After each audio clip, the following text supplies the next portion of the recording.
Hello and welcome. You are listening to the Investor Lab, the auditory epicenter for passionate people seeking a life of freedom, choice, and abundance. And today we are talking about how to become more empowered, how to achieve your goals multiple times faster, and how to live a more enriched life and to give meaning to your whole investment journey, business journey, and all that other kind of stuff. We even talk about communication, relationships, how to reignite passion and all of that kind of stuff. I'm joined today by an awesome guest and a good friend. His name is Toni Versic, and he is a high performance coach, and he helps people to unlock new levels in their life and to get more out of the life that they live. And he's also a client of ours, and so we kind of talk about some of that kind of stuff too, and we talk about how focusing on these kind of ideas of unlocking aspects of your identity and unlocking belief systems and getting through fear and how to identify all of that kind of stuff, how that can actually help you to, not only be happier and more fulfilled, but also move way, way faster. And I know a lot of people who want to move faster. They want to build a portfolio quicker. They want to achieve their goals faster. This conversation is really geared around helping you to do that. So I know you're going to love it. I really enjoyed the conversation. I get a lot out of it personally. And I know so many people who need to hear this stuff and actually need to put it in action. It's all good to listen to these kind of conversations that talk about how to get yourself unstuck and how to achieve more, but it all comes down to action. So listen to this episode, put some of this in place. Let me know how you go. Reach out, give me some feedback on whether you enjoy this kind of conversation, because I think there's a huge part of everything we do that needs to be centered around understanding the way we're doing it, how we're doing it, and why. Anyway, without any further ado, if you are enjoying this, make sure you subscribe, share it with somebody else, let us know, give us your feedback, hit like, do all that kind of cool stuff. And as ever, I look forward to seeing you on the inside.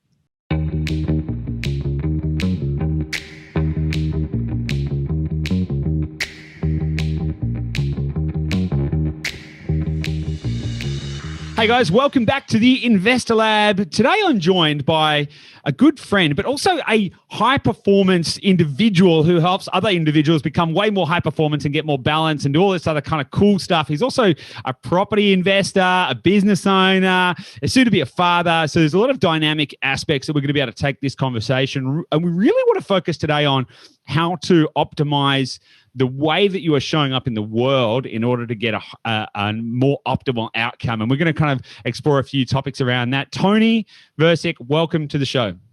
Thank you so much for having me. I'm excited to do this. We actually recorded one of these a month ago, but the audio didn't work. So let's just make sure, Bruce, are you recording the audio properly this time? I think so.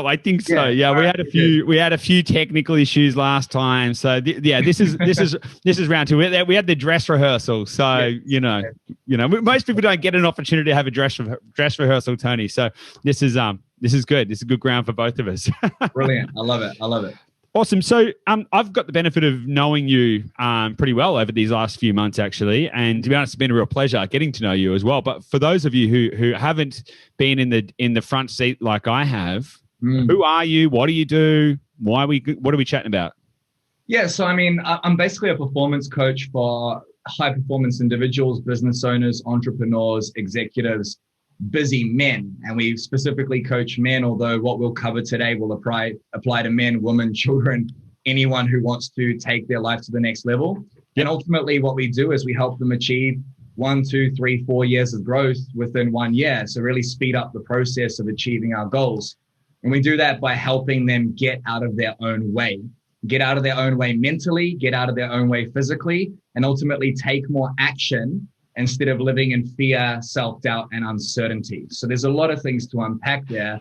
Ultimately, what we do is we help people live a better life. And that's what we all want, right? So the function of this whole podcast, now, obviously, so you work you work on basically performance coaching men in a variety of different aspects of their life. Yep. My business function is I help people invest in real estate. But this podcast ultimately is centered around this idea of helping people to achieve a life of freedom, choice, and abundance, right? And that was very deliberate when we set out to create this podcast. We didn't say, hey, we're going to create a real estate podcast about property, man, and we're just going to talk about houses.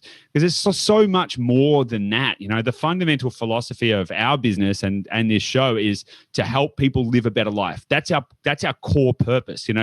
we when we boiled it down, it's like ultimately that's all we want. We want people to be happier, more prosperous, and to feel more fulfilled. And so there's a really good alignment, even though we're attacking it from slightly different angles in what we're both setting out to achieve. I want to ask you something though. That you said something right there at the start. You help people achieve 4 years worth of growth in. I can't remember the time frame that you said you help them do it in. Yeah. What do you mean by that? What do you mean by 4 years of growth? Because a lot of people think growth and it's like, I don't know, is it like beard growth? Is it business growth? What do you mean by growth? And how do you quantify like 4 years worth? Well, that's the thing. Like, it's really hard to quantify. It just sounds really good, doesn't it? And it gets people in to work with us. Well, let me give you an example. We've invested with you guys, and in the next 2 months, we're going to double our property portfolio, which I didn't think was possible. And that's going to be, we're going to have a $2 million portfolio after 5-6 months of getting our first investment property. That's insane, right? And that happens simply by being able to take action, pull the trigger, remove fear and uncertainty, and do what is necessary to get skin in the game.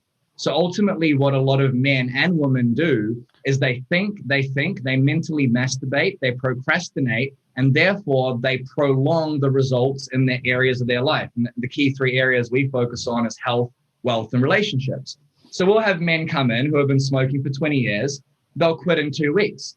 We'll have men come in who haven't saved any money in 5 years. They'll save 30, 40 grand in 8 weeks. We're basically giving them the tools to quantifiably and easily and effectively be able to get the results they want. And the way we do that is by removing the mental blockages that are holding them back. Ultimately, the number one way we do it, though, is by helping them reignite the relationship with themselves. Because if you really think about it, the reason we don't achieve things in life is because we have a shitty relationship with ourselves. We don't put ourselves first. We don't do what is necessary to balance ourselves and get those results. Yeah, interesting. So that sounds pretty esoteric and ambiguous. Have a better, it works. a better relationship with yourself. Like, okay, let me just take a little step back. Like someone, and again, I'm obviously you're not a quit smoking, coach, right? But I'm interested in when you say stuff like that. Yeah. You'll have people that quit smoking in 2 weeks, people who have never saved, start saving, and all of this kind of stuff. Yeah. What is and by falling back in love with themselves or whatever the case may be. What is it that, like, there must be one common denominator in that, or like, how do you define? Because it seems to me like when you first started talking about, your portfolio growth and breaking through some barriers to be able to do that, you're going to more than double it, by the way, in the next couple of months. So that's really, really fun. Yeah. But I was initially, I wrote down the word fear. I was like, must be because they've got to break through to the other side of fear. But then you said it's about reigniting the relationship with themselves. Are those two things correlated, or are they? Absolutely. Let's break it down and make it really simple. So the first phase of what we do with high performance men is we focus on clarity. So clarity is broken down into 4 phases. Where are you now? And this has to be broken down in terms of health, wealth, and relationships, because they're all connected. If you're wealthy, but you get cancer or your wife cheats on you, shit begins to fall apart. If you have an amazing marriage and you're ripped and lean and healthy, but you've got no money and can't pay the bills, things fall apart. So you need to have clarity on where you are now in those 3 areas. Then you need to have clarity on the vision of where you want to go. So, for example, to simplify it, clarity, I have no investment properties. I want to be financially free and have $10 million of property with $100K income each year passive, right? So those are the 2 points. Where are you now? Where do you want to go? The third area you need clarity on is what's holding you back. Typically, that is fear, that is uncertainty, that is procrastination, and that is not doing what is necessary. Now, underlying that, there are a ton of subconscious processes, patterns, beliefs, stories, language. There's things in there that you're not even aware of. We all have it. That's why most of us need a coach or a buyer's agent like you guys to help us out. So where are you now? What's the vision? What's holding you back? You need to have crystal clear clarity on those 3 areas.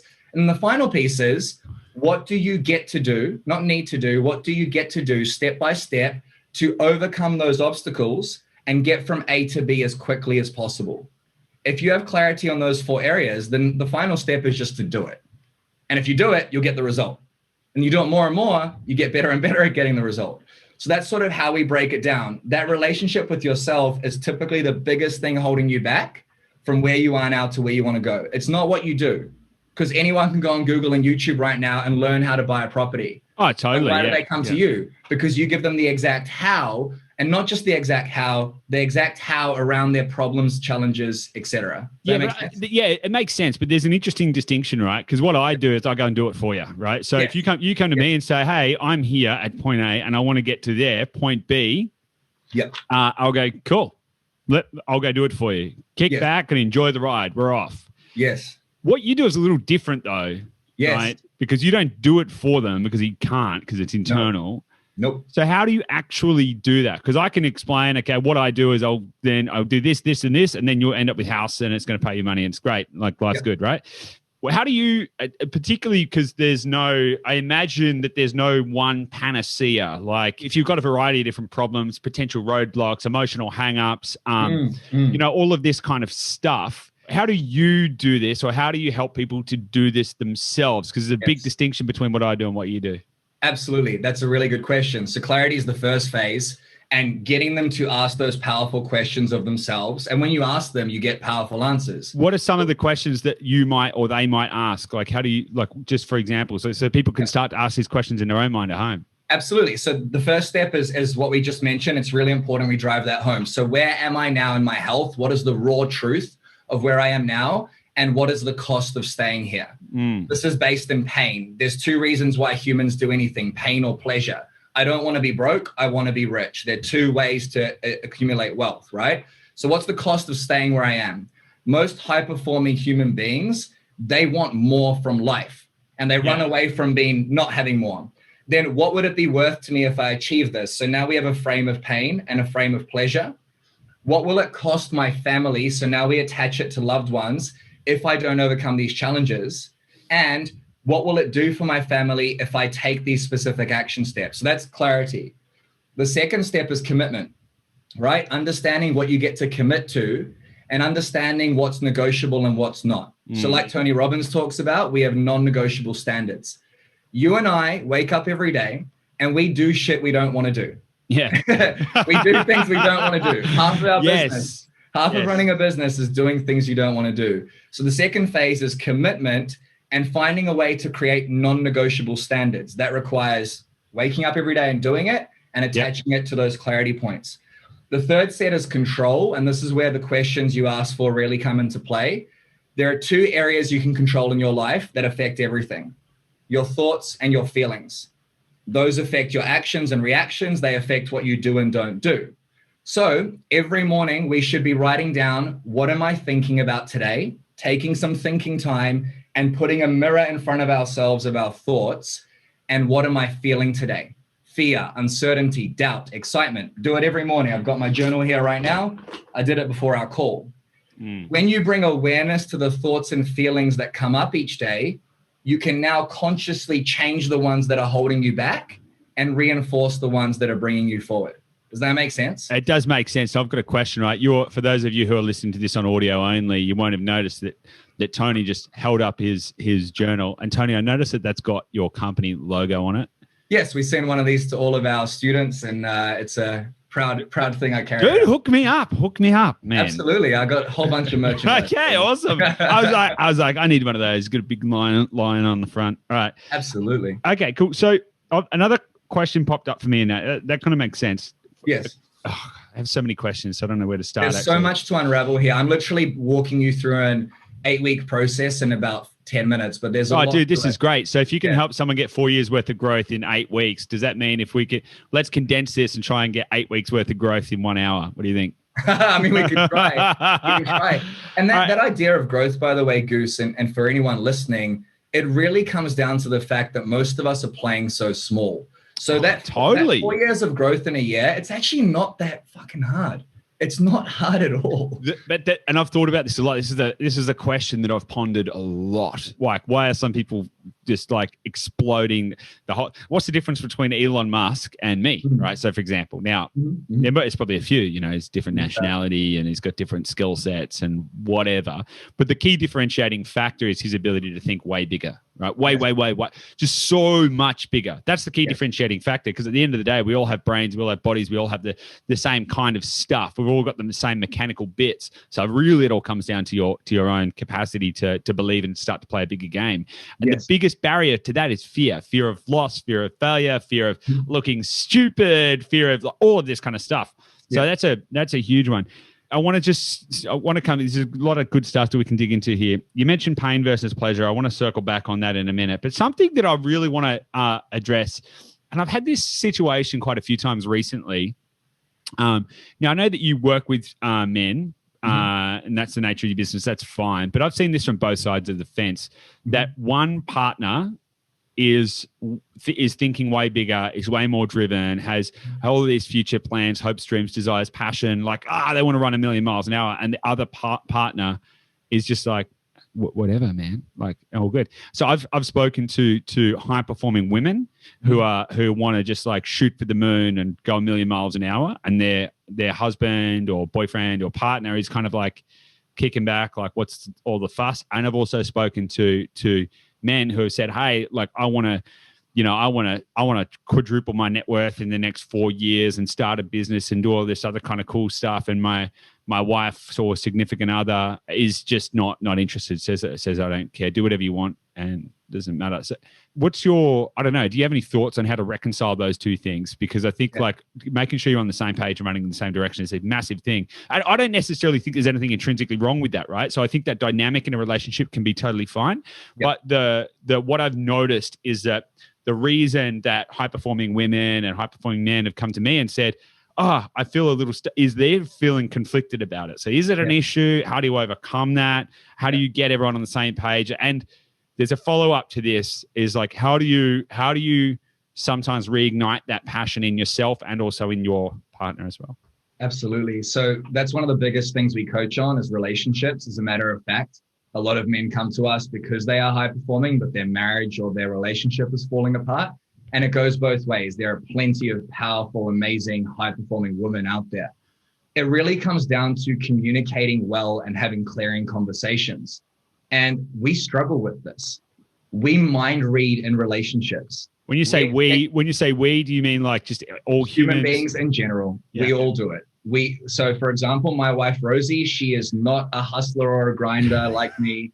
She works 3 days a week. And when we have our daughter in July, she's not going to work probably for the next 10 years, if not the rest of her life. And I'm okay with that. Yeah. However, we've had many conversations about roles and boundaries. In a politically correct world, you're not supposed to do that. But we are equal. That doesn't mean we don't have different roles. So we've had the conversation that I'm going to work till 8 p.m. some nights, as opposed to just working to 8 p.m. some nights and saying, why don't you understand? Why don't you understand? Why are the dishes not done, etc. Yeah. And we've been able to have these really deep conversations that are sometimes difficult to have. Hard conversations, easy life, easy conversations, hard life. Yeah. And a lot of people expect their partner to understand what's going through their head, what their dreams, goals, and aspirations are. Expect them to understand we're doing this for the family. How could they possibly understand if you don't explain it to them? Yeah. One of the biggest flaws we have as human beings is we do not communicate well. Totally. Yeah, especially when we're working hard and have these empires we want to build. So the first step is asking your partner, and you frame it like this. I know it sounds weird, because it does sound weird. Do you mind if we have a clearing conversation? I've had so many realizations about my behavior the last few weeks or months or years. And you say that to your partner and they go, what? Are you on drugs? And then you explain these realizations. I know I work a lot. I know I'm not present. I'm going to work on that. What do you need from me? What do you want from me? And then you establish rules. Now, I don't like the word rules, so you can change that to you establish boundaries in the relationship and roles. And when you can do that in a relationship, expectations are met much easier because they're presented. Yeah. Does that answer your question? Does that make sense? Yeah, it does. And I was just thinking about this. Like, I'm very grateful. Like every single day, Gabby and I are extremely good communicators with each other. Like we communicate all the time. We're very but we work on it. It's something that we're really mindful of. Anytime there's a bit of attention, it's like, oh, hang on a second. That's a trigger to say that we need a conversation. And so we've developed that habit from the get-go, which is good. one of the things I just thought about, though, because I've been thinking about some of these people I've been having these conversations with, you know, I feel so lucky that I get to speak to so many individuals about what their hopes, dreams, and desires, fears, needs, and wants are in their life, because that's ultimately what we help with as well. I've been thinking about how to approach that. And I think that question is, the questions you kind of framed there are pretty good. But then also you've sort of got to approach it from that same, like, where are we now? Where do we want to be? Like, what is the guiding light? What's the goal? Like, what is I always call it the commander's intent, right? So the commander's intent would be, you know, hey, we're going to get to the other side of the battlefield and we're going to take this flag. Yep. And then the way that you're going to get there might change, and there might be all these things, right? So if you can sit down with your loved one and say, well, what is it we both want out of life? You know, if we're in love, we love each other. Do we want to spend more time together? What does that look like? Where do we want to spend that kind of time? Why do we want to spend that kind of time with each other? What's going to happen if we get bored with each other? Do we need other hobbies and habits and all of that kind of stuff, and paint that picture of the future, and then go, okay, cool, great. So that's where we want to get to, and we can both agree on that. So how are we going to do that? And then one person is probably going to have less ideas than the other. And then the other one can say, well, look, here are some ideas that I've been thinking about. And I would like to, with, you know, if we're on this journey together, I would like to try and explore some of these ideas to see if they are going to take us to where we want to go. And if so, we can make that decision together. And I think that's kind of like an interesting way to think about framing that up too. It's the perfect frame, what you just said, because it's not telling, it's asking, and it's sharing. We have to be doing it together, right? Exactly. And you and Gabby have a relationship that, based on working with so many people right now, is very rare, because we don't do it intentionally. Most of us are on our phones. For those of you guys that are listening, I just put my phone up. We watch Netflix. You know, I know that you and Gabby, at the end of the day, after you've helped people invest in property and achieve freedom, you'll spend time together watching a business course, right? Yeah. Or you'll have a conversation about life or read a book together. Most of us don't do that because we're consistently busy. And if you're not connected to your partner on this investment journey, then there's no point investing in anything, because you're doing it on your own. It's an interesting point you touched on, an investment journey, because it's not all about property, right? There's so many ways to invest, investing in health, investing in life, investing in all that kind of stuff. Yeah. So on that point, like, what do you think? What's the best investment that you've made? What was the yield out of it? Honestly, the best investment you can possibly make is into personal development. Because if you don't personally develop, you'll never pull the trigger on investing in property.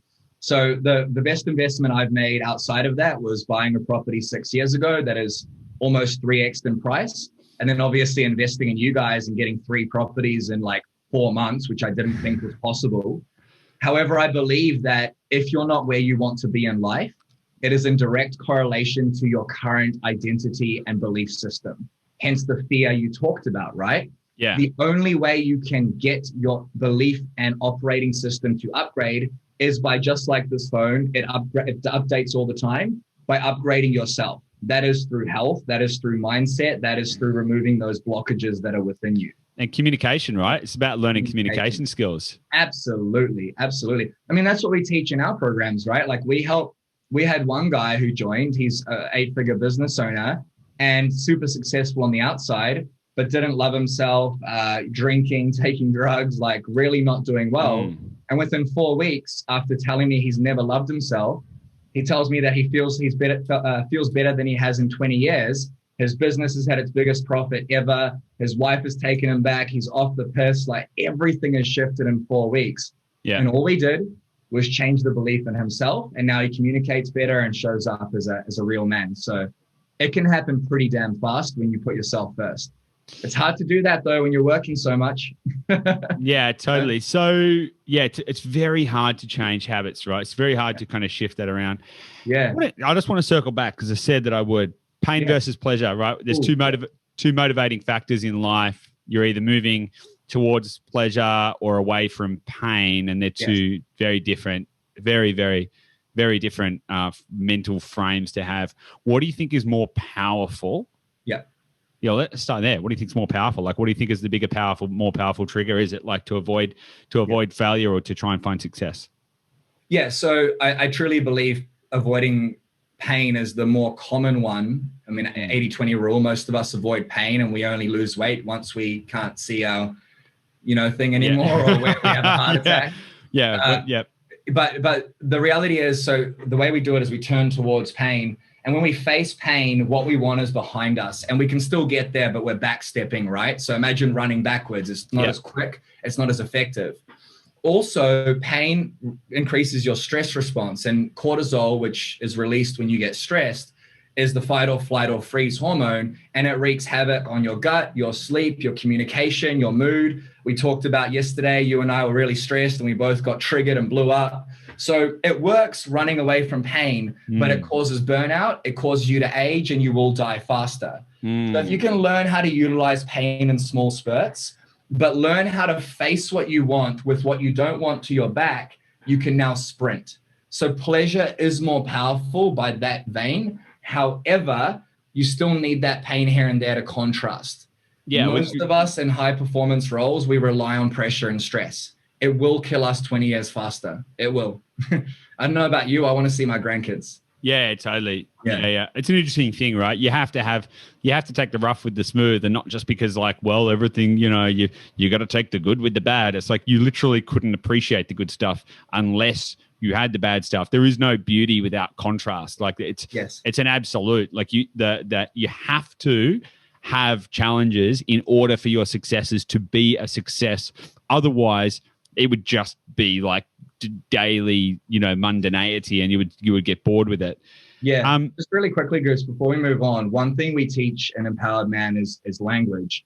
And if you can reframe the language that we subconsciously say in our head and say out loud all the time, from have to and need to get to. So this morning I journaled, I'm so grateful I get to figure out these problems with the ads. Yeah.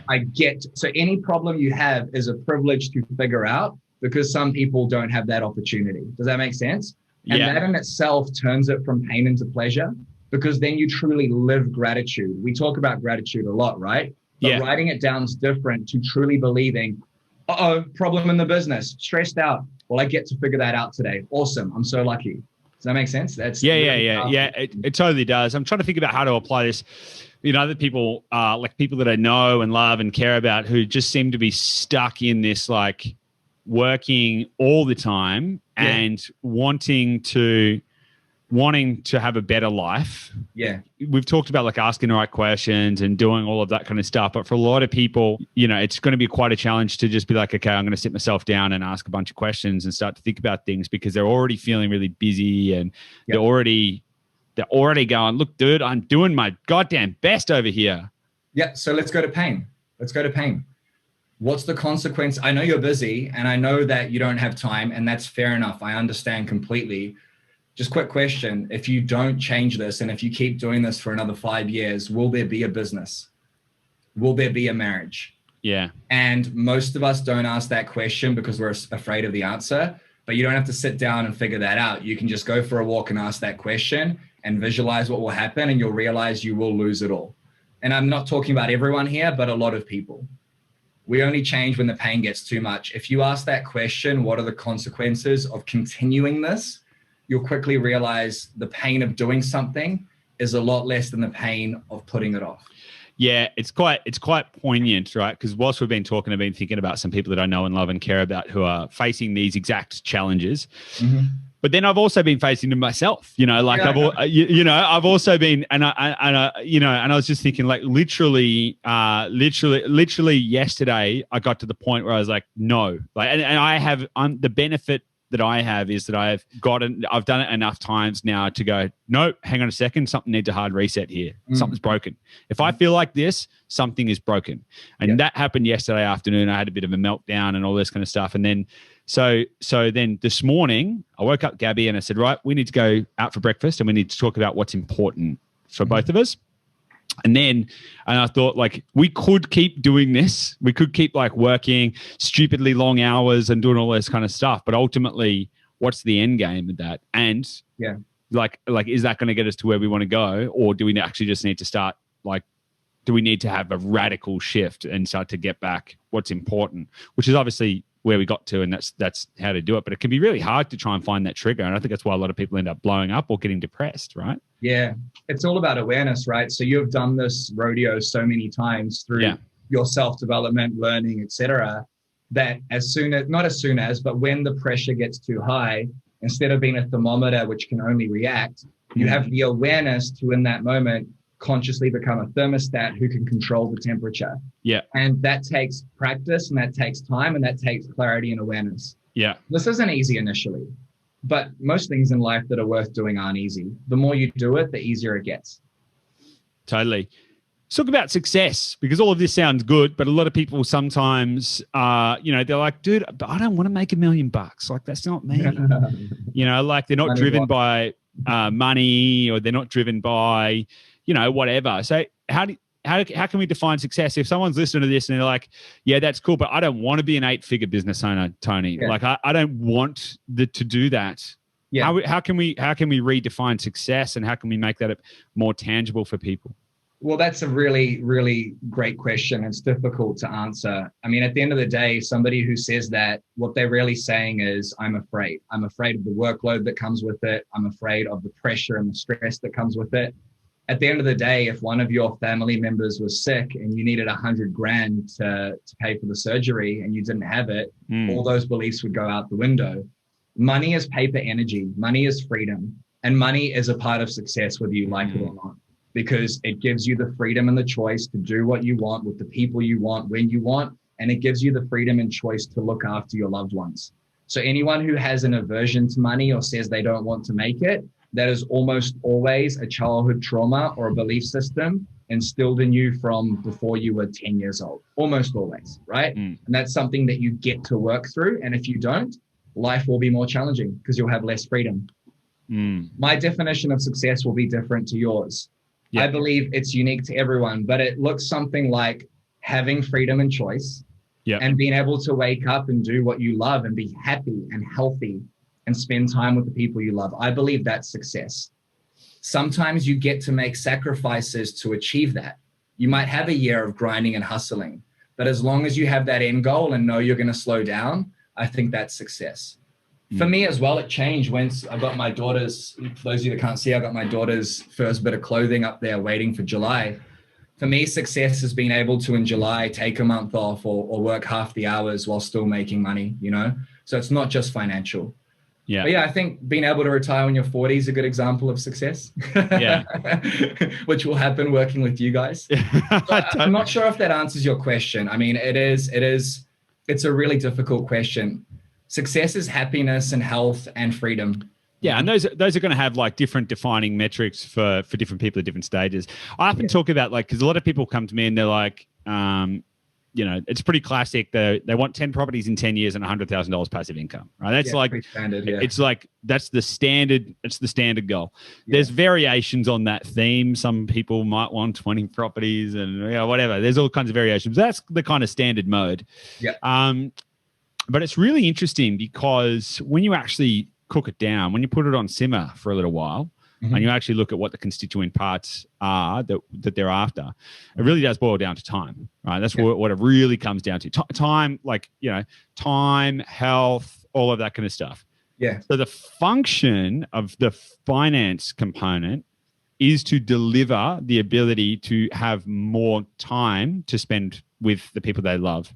And to spend time on being healthy, and that can take various forms. It could be like, if I had all the time in the world, maybe I'd grow my own vegetables and homeschool my kids, or it could be very, very different. But it's quite interesting because I've spoken about this before on the podcast. I think this concept of a minimum viable life. Now, I don't think the idea should be just set the bar really low. Like, how cheap can you live your life? But when you think about what is that freedom point, what is that point at which you could just wake up, go from your bedroom to the couch and read a book and do nothing and not have to worry. And for most people, that set point is actually pretty low. Like when you cook it down and when you remove all the trappings and you go, okay, well, if I didn't have to work, how many other things might I not need in my life? Would I need, what is the minimum? What is that benchmark? And because I think that becomes quite achievable for most people. And I've spoken to people with like families and stuff. For most people, that's somewhere around 60, 70 grand. That if they had that, now that's not luxury, that's not financial obesity, but that's actually freedom. And that becomes quite achievable. So rather than this kind of like, dude, you could have a super yacht and dream big and get a private plane and have a, $100 million a year business and all that kind of stuff. Mm-hmm. It could actually just be like, well, how do you get to that first step so that, and I had this really interesting conversation with a guy I know actually, and he was in this kind of situation where his partner didn't see the same vision as him. He wanted to start a business. He wants to invest in property. He wants to do all this kind of stuff. And I was like, okay, cool. Well, here's a bit of a roadmap. Why don't we get you to a point whereby your family has enough income so that, you have the freedom to show up and do what you want every day. And then you could start the business and you can take those kind of next steps. Yeah. And I kind of think like reframing that idea around what freedom is and how can we achieve that is super important to create those caveats. Well, a great way of framing that is Rosie and I, right? So investing in Dashdot and you guys helping us go so fast. Rosie works in dental hygiene.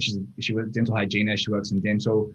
And after we get these next 2 properties, she will never have to work again in terms of how much we'll make about $600, $700 of income after expenses a week. After 4 months of investing in property, we've got some in New Zealand. Yeah. That's 3 days of her work and she works 3 days a week. So is that freedom? Like it is. Am I satisfied with that? No, of course I want more. Am I satisfied with $100,000 passive and 10 properties? No. If you could have $1 million passive, you would, right? But that's a difference. Maybe. I don't know. Maybe. I mean, it probably would. It would be enough to live an amazing life, but we're always chasing more, right? We live in a society where we're chasing more. But when you break it down like that your partner or your loved ones won't have to work again, is that not freedom? And is that not success?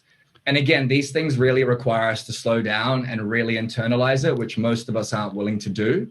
We just throw things out there. 10 properties, 100K. What does that actually mean? It means my wife doesn't have to work again, even if we're both unemployed. Yeah. Pretty amazing. And I think that's like everything we've been talking about today is really interesting because of the way that it relates to property investors. Now I'm on the coalface. I speak to like dozens of property investors every week, right? And so I get to see this full gamut of where people are at and stuff like this. And a lot of the time people just are stuck and they don't need to be. You know, they might have bought 1 property or 2 properties maybe like 5 years ago. And it's like, what happened? Like, why'd you stop?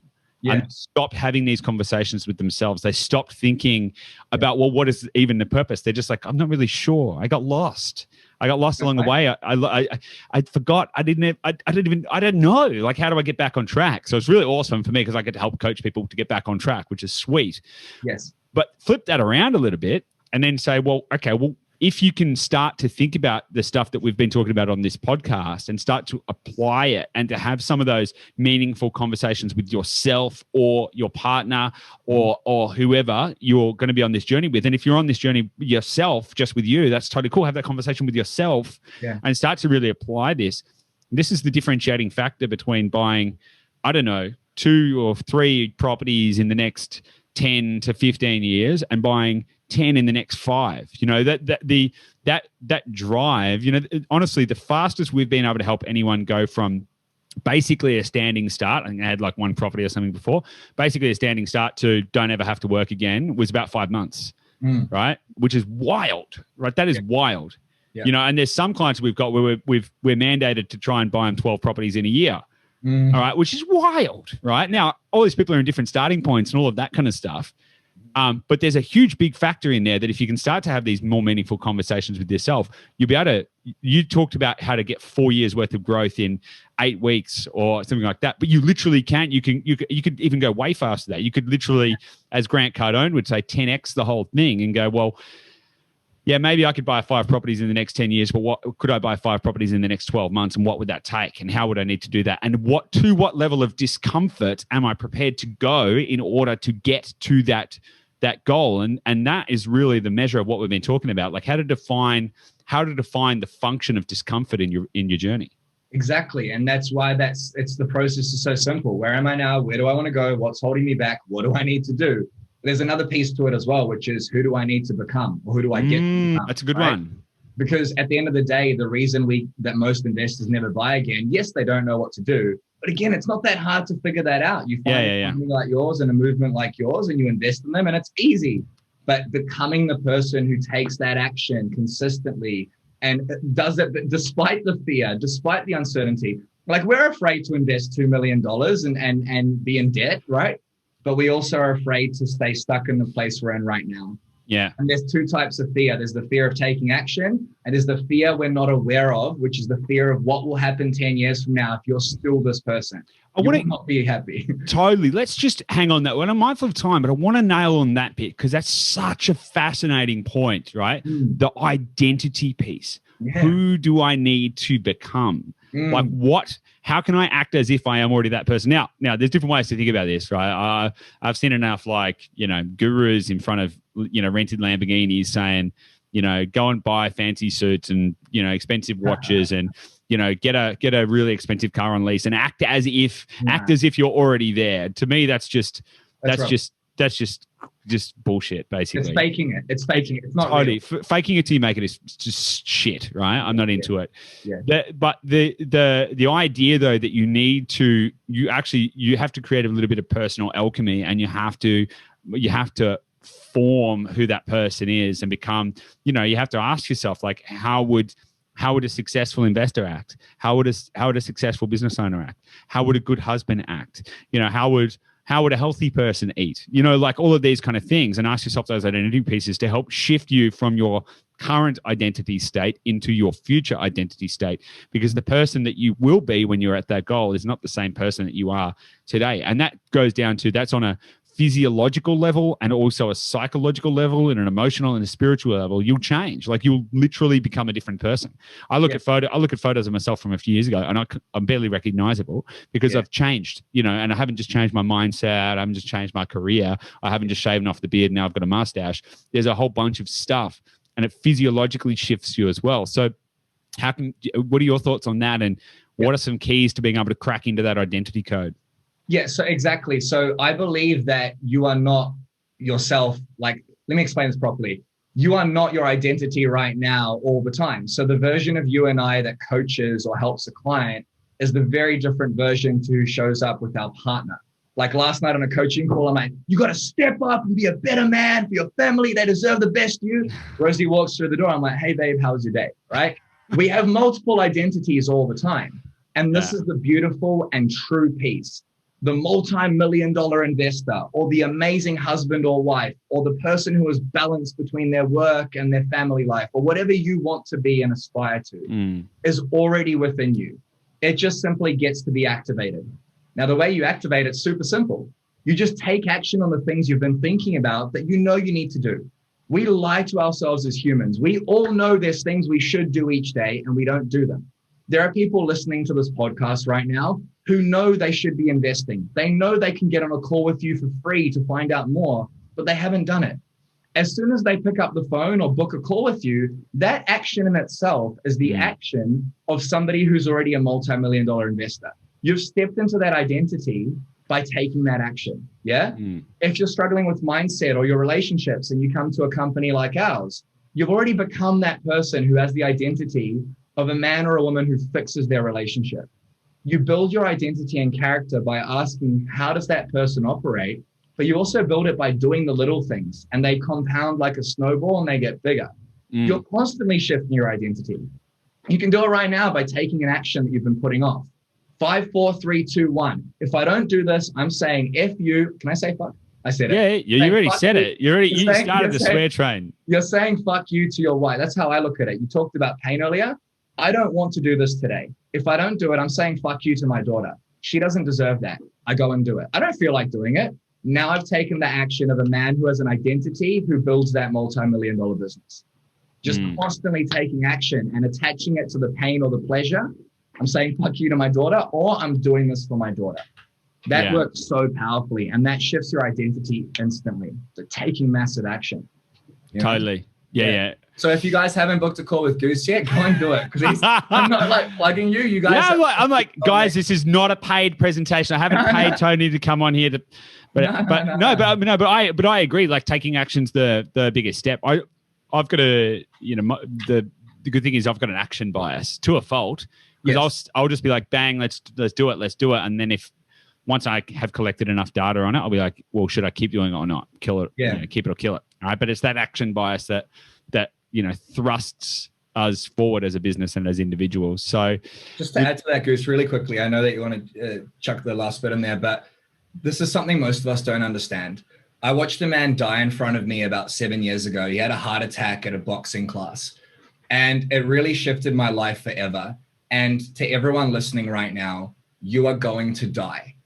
And I know that's morbid, and I know you might not want to hear that, but at some point you will not be able to take your daughter or son to school. You will not be able to provide for your family. You won't be able to hang out with the people you love. That is a fact. And if you remember that every day, you understand that you've got a very limited amount of time, and you're going to regret a lot of things if you use it unwisely.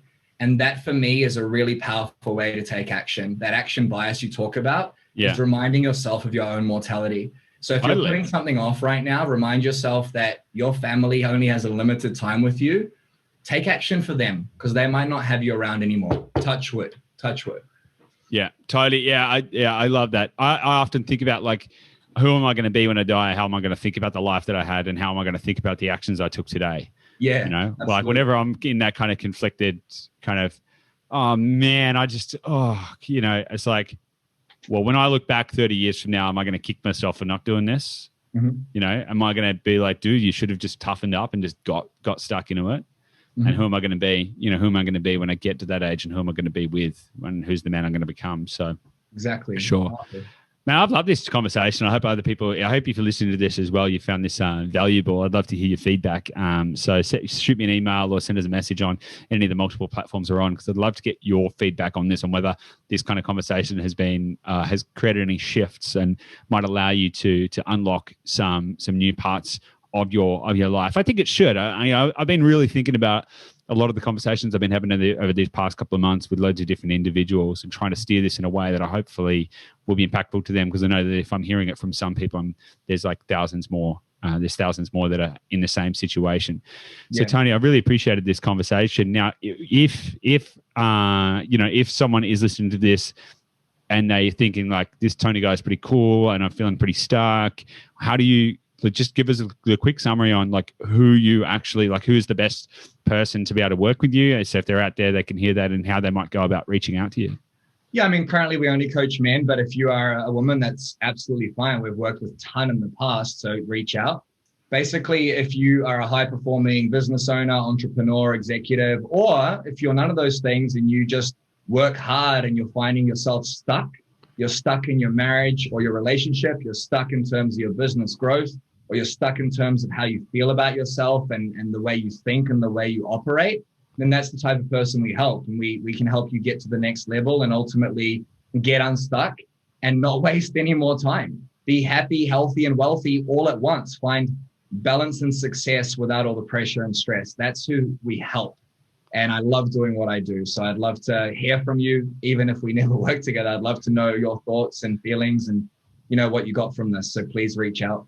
Awesome. We'll chuck a link in the show notes as well. So if this episode's resonated with you and you feel like you want to reach out to Toni and get some guidance and some advice, and maybe even just a bit of a temp check, and go, he might be able to steer you in the right direction. And like if it makes sense, cool, you might end up working together. But even if not, I'd suggest reaching out and just engaging in a bit of a dialogue, because sometimes getting another perspective can be really beneficial to help you get to a new level. Chuck some contact details or a link in the show notes for that. So check it out. Toni, is there anything else you want to say before we wrap it up? I really loved this chat. No, I just want to say I appreciate each and every one of you listening. I appreciate you, Goose, and what you've done for my wife and I and our daughter who's coming soon.